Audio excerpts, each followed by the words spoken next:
What's the meaning of butterfat?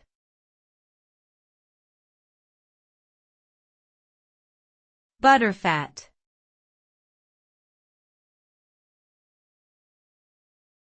Butterfat.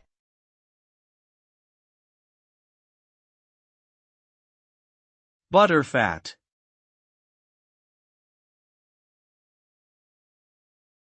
Butterfat.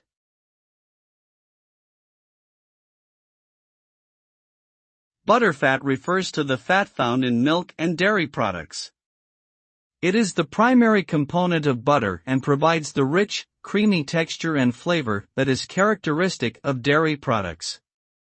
Butterfat content varies depending on the type of milk or cream used. Higher butterfat content generally results in a richer flavor and creamier texture. The amount of butterfat in a dairy product can also affect its nutritional value and caloric content. For example, a higher butterfat content typically means more calories and saturated fat. Overall, butterfat plays an important role in determining the taste and texture of dairy products.